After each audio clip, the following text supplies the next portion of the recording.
नमस्कार दोस्तों। जैसा कि हमने पिछली वीडियो में इंडियन आर्मी की स्ट्रक्चर को समझा, अगर आपने वो वीडियो नहीं देखा हो तो प्लीज़ देख लीजिए। उसमें हमने इंडियन आर्मी की स्ट्रक्चर जैसे सेक्शन, बटालियन और ब्रिगेड क्या है, साथ ही हमने इंडियन आर्मी के 3 प्रकार के कर्मियों को देखा जो थे CO commissioned officers, JCO junior commissioned officers और एएनसीओ नॉन कमीशन्ड ऑफिसर्स। इनसे भी अलग और कर्मी होते हैं जो कि अपनी सेवा प्रदान करते हैं, किंतु ये 3 मुख्य हैं। आइए इस वीडियो में जीसीओ जूनियर कमीशन्ड ऑफिसर्स को समझने की कोशिश करेंगे व इनके कार्य, पावर, सैलरी को भी समझेंगे। तो चल भारतीय सेना में जूनियर कमीशन्ड ऑफिसर्स जेसीओएस के 3 मुख्य रैंक होते हैं: नायब सूबेदार, सूबेदार और सूबेदार मेजर। ये rank non commissioned officers NCOs और कमीशन्ड ऑफिसर्स के बीच का स्तर होता है। नायब सूबेदार ये जेसीओ का सबसे पहला पद है। इस पद की पूर्ति एनसीओ से ही प्रमोशन द्वारा होती है। एनसीओ से नायब सूबेदार बनने के लिए हवलदार के रूप में न्यूनतम 5 से 7 साल का अनुभव होना चाहिए। यह रैंक अनुभवी जवानों को सम्मान और अधिक जिम्मेदारियां देने के लिए प्रदान किया जाता है।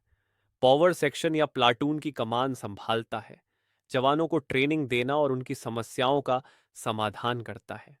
सैलरी वैसे तो इस सेवा में सैलरी नहीं, एक देश प्रेम होता है, किंतु जीवन यापन का लिए पैसे की जरूरत तो पड़ती है। इसलिए इंडियन आर्मी अपने जवानों को सबसे बढ़िया सैलरी और फैसिलिटीज देती है।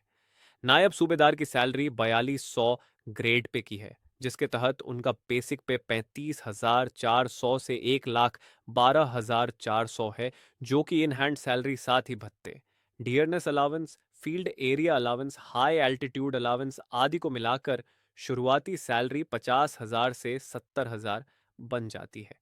ये सैलरी एरिया पर भी डिपेंड करती है। नक्सली एरिया में सैलरी में रिस्क अलाउंस और जुड़ जाता है।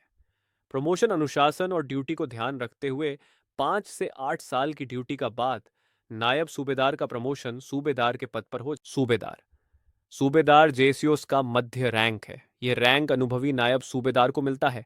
ये एक सम्माननीय पद है। ये तकनीकी कार्यों की देखरेख करते हैं, साथ ही रणनीतिक निर्णयों में कमीशन्ड ऑफिसर्स की सहायता करते हैं। ये प्लाटून या कंपनी स्तर पर महत्वपूर्ण जिम्मेदारियां निभाते हैं और मार्गदर्शन करते हैं।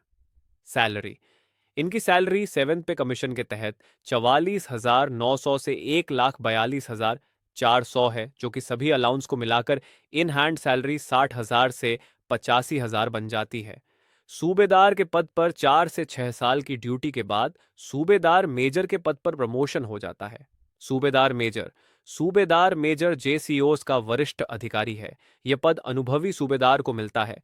यह रैंक सेना में अनुशासन, अनुभव और नेतृत्व का प्रतीक है। सूबेदार मेजर यूनिट के कमांडिंग ऑफिसर सीओ के मुख्य सलाहकार होते हैं।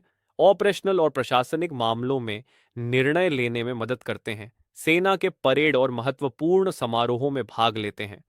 सैलरी इनकी सैलरी 7th पे कमीशन के तहत 47,600 से 1,51,100 है, जिसमें ये सभी जेसीओस के बारे में जानकारी थी। इनकी सैलरी के साथ अलग फैसिलिटीज हैं, जो कि है जेसीओस और उनके परिवार को आर्म्ड फोर्सेस हॉस्पिटल्स में मुफ्त इलाज, ex serviceman contributory health scheme के तहत रिटायरमेंट के बाद भी मुफ्त चिकित्सा सेवाएं हैं, सस्ती दरों पर दवाइयां उपलब्ध करवाना, रियायती दरों पर आवश्यक वस्तुएं जैसे किराने का सामान, इलेक्ट्रॉनिक उपकरण, वाहन, कार और बाइक खरीदने में छूट, रिटायरमेंट के बाद पेंशन की व्यवस्था भी है।